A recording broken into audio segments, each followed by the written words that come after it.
Cheers and welcome to the Consumers Beverages Beer Show. I'm your host, Marty Vinigas. For over 200 years, Western New York has embraced the tradition of brewing, and today we are leaders in the craft brew industry. Today, we'll take a behind-the-scenes look at some of our local craft breweries. We'll learn a little bit about the history of brewing in Buffalo, and we'll learn a couple facts about your favorite brew.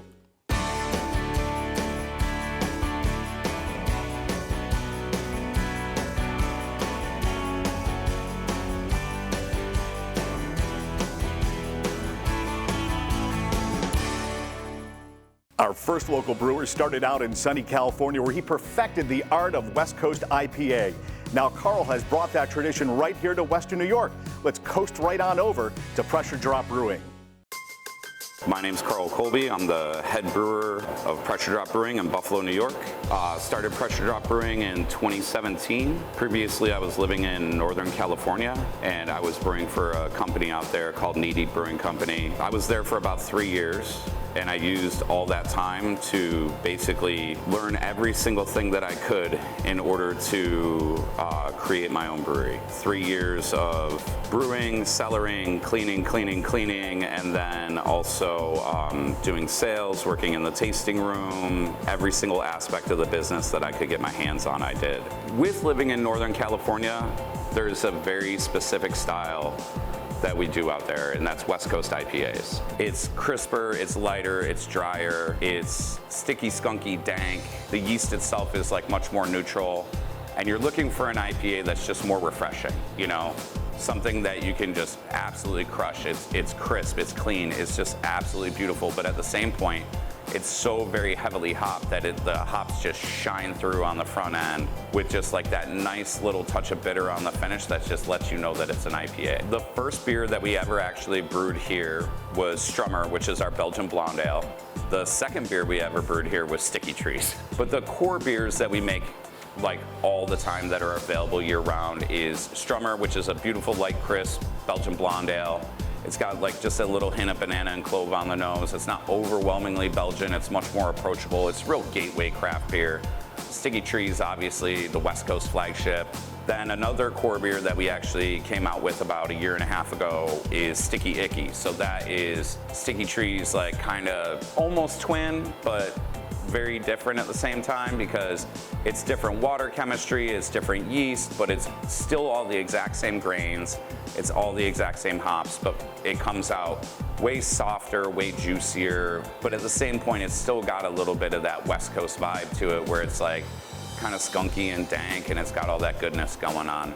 We do a lot of seasonals, right? So we'll do a beer for like October. It's called October Harvest. So that's like an Oktoberfest inspired ale. We also do our Black Delicious for wintertime. So that is our Belgian Imperial Stout that we make that we then also age in local spirit barrels. We actually brew it in the summertime and then we load it all into spirit barrels for the release. So we do 3 different spirit barrels. They're all from local distilleries. We also do a lot of sours in the summertime. Here today, we're in our beautiful production facility, which is a 20-barrel brew house, and we have 5 40-barrel tanks over there. So typically we brew twice in a day in order to fill one of the tanks up, and that's approximately 1,200 gallons worth of beer that we brew every single time. We did just open our brand new tasting room brew pub restaurant. It's at 1672 Elmwood Avenue, right in between Amherst Street and Hurdle, right across the street from the Piercero complex. It's a real opportunity for us as a business to put a face on the company. Our staff is just absolutely amazing through and through. Our head chef is just absolutely killing it in the kitchen. The food is ridiculous. I like to tell everybody that we have good beer over there, but the best brunch in the city. But at the same point in time, you can always get some amazing tacos and sliders and loaded fries and all sorts of fun stuff over there too. So right now, Pressure Drop we're expanding new markets, we're signing new distributors, we're growing across New York State as far as where we're selling beer. I mean, it's a bright future for us right now. We're super duper excited about everything that's going on.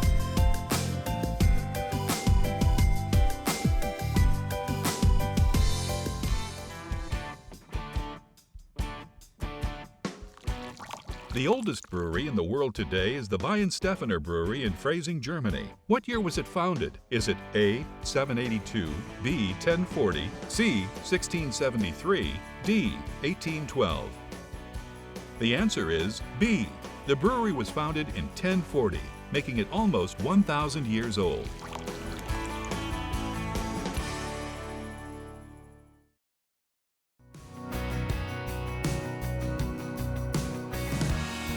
Welcome back to the Consumers Beverages Beer Show. Not only is craft brewing having a resurgence in Western New York, but also craft distilleries are taking off in popularity. Today, we'll learn how to make the perfect fall margarita with Kevin Thomas over at Western Reserve Distillers. Welcome back to the Western Reserve Cocktail Corner. I'm joined alongside Western Reserve's Kevin Thomas, and today we're making the apple ginger margarita. Kevin, where do we start? We're going to go ahead and talk a little bit about the cocktail first. Okay. So most people don't know, but the margarita actually is a spin-off of a cocktail that was called the Daisy that was originally here in the United States.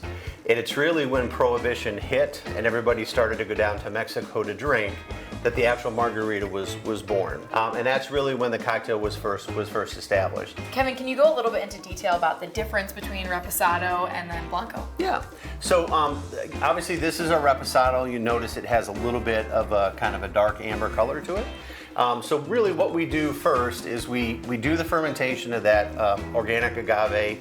It comes off the still and looks just like water, a little bit higher proof than water, but we let it sit for about 45 days or so just to kind of have it rest, let the flavors meld, and also let some of the oils kind of settle. And then what we do is we actually take our used bourbon barrels after we freshly dump them, we fill them with basically that clear Blanco, and then after about 10 to 12 months, we'll harvest those barrels, and that's really what kind of makes it a reposado. It means rested in Spanish. So it has to be less than a year, has to be more than basically 60 days. We like it a little bit closer towards that 12-year mark. Gives it a little bit more kind of the caramel and some of the sweet notes of the bourbon, married with the delicious flavor of the agave plant. So. Fresh ingredients are the key to this cocktail, and really the key to any other cocktail. And today, actually, what we're going to do is we're going to do seasonal variations. So we're in October here in New York and also the Northeast, and we couldn't think of anything better than to kind of go with apples. So we're going to go ahead. We'll get started with a margarita. It's going to be a shaken cocktail. Okay. So we're going to go ahead and take our Boston shaker here. Okay. We're going to start off with 2 ounces of our award-winning Reposado. We kind of go with the Reposado because we are getting a little bit more into the fall. This holds up a little bit better on the fall flavors. Then we're going to put 1 ounce of fresh apple cider. This is actually from our local Wegmans here, and it's a Honey Crisp apple cider. And then what we have here is actually 1 ounce of an apple ginger agave simple syrup. We do actually have the recipe in terms of how to make this. It'll be on our Facebook page. We'll also be kind of going over this recipe at the cocktail class for Global, awesome. At Global. And then what we're going to do is we're going to squeeze basically 1/2 of a lime in here. This is really, I feel like a margarita is not a margarita without a little bit of lime. So, okay. So again, just to run down on the ingredients: 2 ounces of Reposado, 1 ounce of basically fresh apple cider, 1 ounce of that apple ginger simple syrup, and then more or less 1/2 of the lime. And then we'll go ahead and put the ice in our shaker. Okay. Go ahead, get that sealed. Give it a good shake, and then pour that off. And then we're just going to garnish that with a little bit of an apple wedge there. And I'll let you give that guy a try. Perfect. Oh, wow. Very good. Perfect. I love it. All right, perfect. Perfect fall drink. Thanks for joining us here at the Western Reserve Cocktail Corner. We'll see you next time.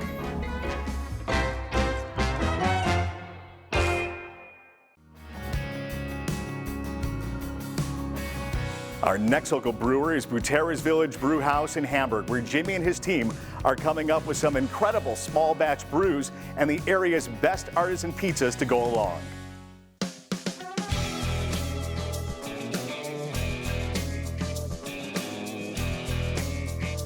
So back in 2006, I had an opportunity to open a pizzeria, which we ran successfully for 10 years. And in 2015, there was an opportunity, and we went from a takeout delivery pizzeria to a full-service restaurant in 2015. At the beginning of the pandemic, I was given permission by the State Liquor Authority to brew beer, and we've been brewing beer since 2020.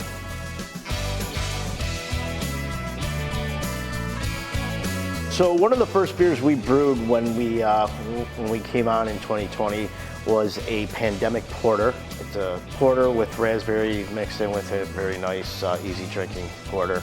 Another one, and one of my favorite, is a light lager. We call it America. So we're a craft beer. We only serve craft beer in-house here, no domestics. So we wanted to create a beer that anybody could walk in and off the street, and because we don't have one of their domestic beers that they like, we have something that they will be able to drink. So we created America. It's a light lager, easy drinking, crisp, clear. You know, we move on to the Pride and Punish. Pride and Punish is a traditional IPA. It's got some more of a piney taste than a flowery taste. It is an award-winning IPA that won an award some years ago on a home brewer circuit. The Hef is actually an amazing Hefeweizen beer. It's got a real banana front with some clove in the finish there.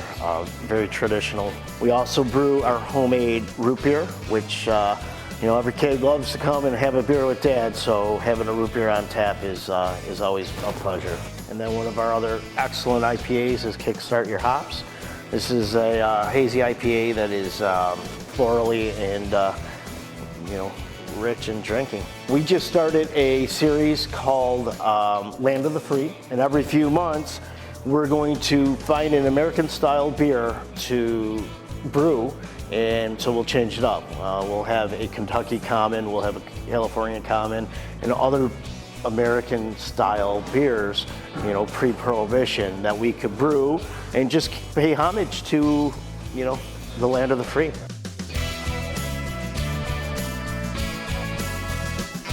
So we have a Spike Nano brewery. It's a one-barrel system. We could brew one batch of beer at a time. We have 6 fermenters, so we can ferment up to 6 at one time. It's enough beer to supply the restaurant with a little extra if we want to, you know, sample it out to other restaurants or other bars out there. But for the most part, it's a beginning stages of a brew house, if you will. If you've ever been overseas, especially in Germany, every pub you walk into brews their own beer. It's not like here where you got, you know, all these main core beers that everybody tries. You walk into a bar in Germany and you're gonna get something different in every bar because they all brew their own. So our one barrel system is equivalent to what pubs do in other countries.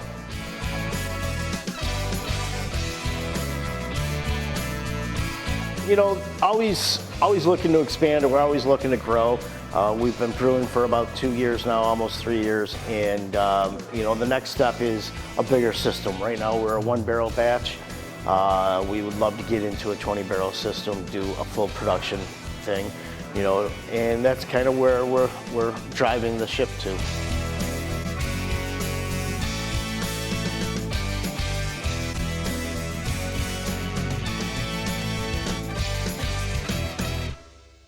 We'll be right back with more from the Consumers Beverages Beer Show, but first, here's a fun fact about beer that you might not know about.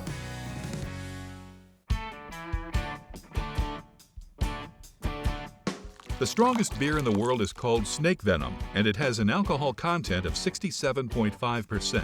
It was created in 2017 by the Brewmeister Brewery in Scotland. It's frozen several times after the fermentation process, and the ice crystals are removed to concentrate the alcohol. The beer is not for the faint-hearted and should be enjoyed in small doses.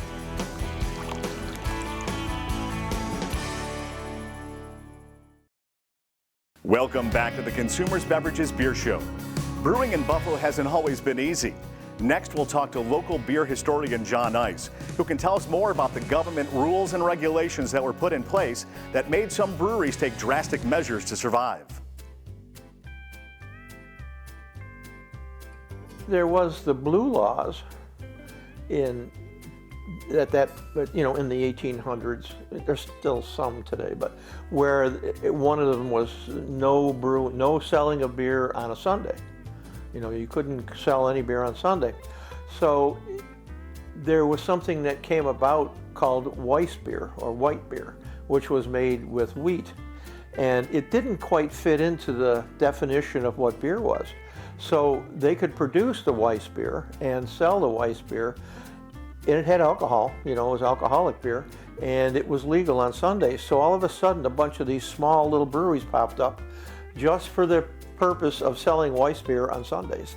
They had a lot of problems, like if people had picnics on Sundays. Well, it was harder to keep things cold back then. They didn't have refrigeration and all the stuff to get all the ice and everything. So they used to have them delivered.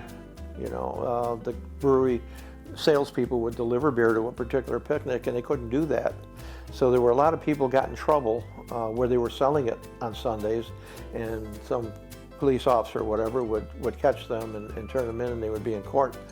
I know in the one case, they served this representative for one of the breweries, and I don't recall which one, delivered beer to a picnic on a Sunday. And the police officer got him and turned him in. When he showed up in court, the judge said, "I really don't see the problem here. People should be allowed to drink beer at a picnic on Sunday," and he dismissed the case. So apparently he didn't care much for that law either. So there's a lot of those type of anecdotal stories that go on from back then. During Prohibition, it became difficult, obviously, for the breweries to operate, and they basically stopped brewing beer per se, but nothing ever ends completely. There were a couple things going on in the Buffalo area that were maybe different than some other places. And one of those was that we had a mayor for 8 years during Prohibition, Frank Schwab, who was a brewer, was a person who was very much into the brewing industry and totally rejected Prohibition. So the police in Buffalo, the only people looking for people brewing in Buffalo were the federal agents. The local police and stuff really weren't doing a lot at that time. So a lot of illegal brewing continued in some of the breweries, and there were articles where they got shut down by the feds for brewing beer. There were a couple of breweries that happened at, and I'm sure there were more involved. But on the legal end, they started brewing beer that had no alcohol in it, where they took the alcohol out. As long as it had a 0.5% or less, they could sell it legally, and it still tasted like beer taste, like non-alcoholic beer would taste today. And then big breweries like Lang's, for instance, Gerhard Lang Brewery, his Park Brewery, they started doing other things, like they were selling pop, a lot of soda pop, and ginger ale, stuff like that, and they went to that business, and also into the dairy business, where they were selling milk, and they became a milk business. So that kind of kept them going. Manrue, Schreiber's brewery up on Fillmore Avenue in Buffalo, they went into coffee and were selling coffee during that time. So they figured out ways to try to keep open. Some of them closed down completely. I know, like the Broadway Brewery, that closed down completely, and it sat pretty much empty through Prohibition. However, it restarted after Prohibition as Stein's Brewery.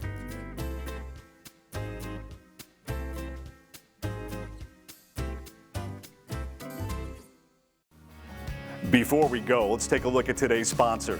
The Tinderbox, based in Williamsville, it's been the go-to store for connoisseurs and beginners alike.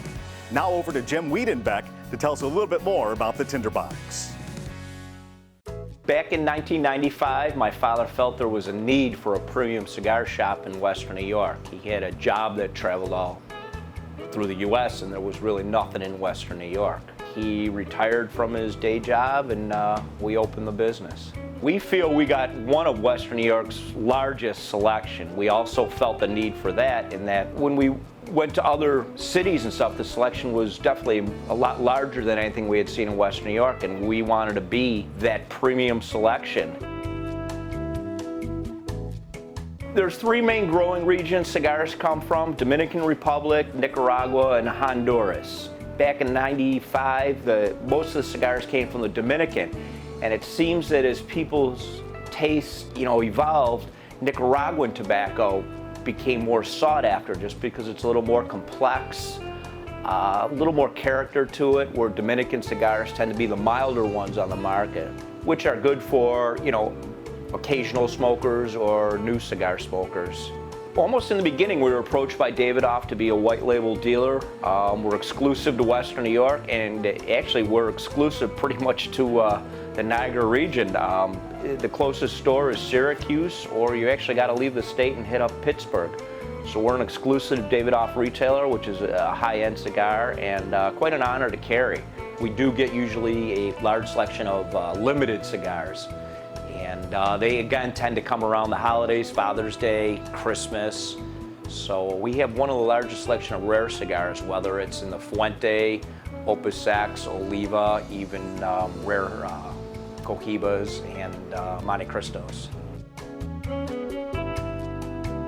I would say not only next to one of the largest cigar selections in Western New York, our accessories. We feature at least 3 different manufacturers of lighters, which are lifetime warranty lighters, large selection of humidors, leather carrying cases, travel humidors, and again, other accessories, whether it's the Bovita humidifiers, digital hydrometers, and quite a knowledgeable staff to help you.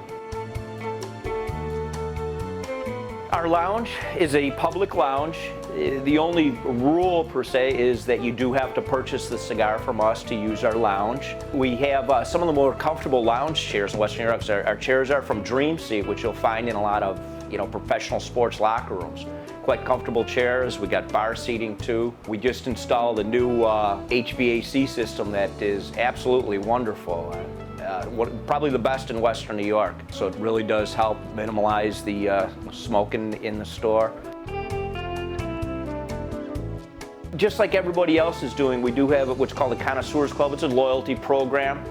You get a point for every purchase, and eventually when you get to a certain dollar amount, you start getting $5 coupons, if you will, which will be off your total purchase. We have quite a large selection of pipe tobacco, whether it's aromatic and some English blends. Our pipe selection, we try to keep up on our pipe selection. At times it is quite large, especially around the holidays. We try to thicken up with pipes. And again, those accessories, whether it's pipe lighters, cleaners, carrying cases for pipes. We try to feature several in-store events. They usually happen a lot more during the summer because of the sales reps or the cigar celebrities traveling more so during the summer. But we try to feature large events at least once a month. Those events will include buying events. Swag has gotten quite popular with the manufacturers, so usually not only are there gratis cigars involved with a purchase, there's usually very nice items, whether it's lighters, humidors, or large raffle prizes.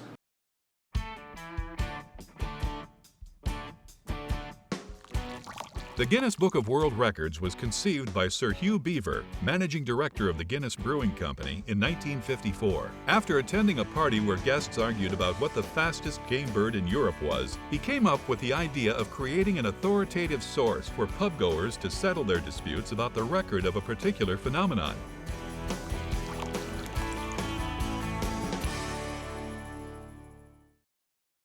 Thank you for watching the Consumers Beverages Beer Show. We'll see you next time. Cheers.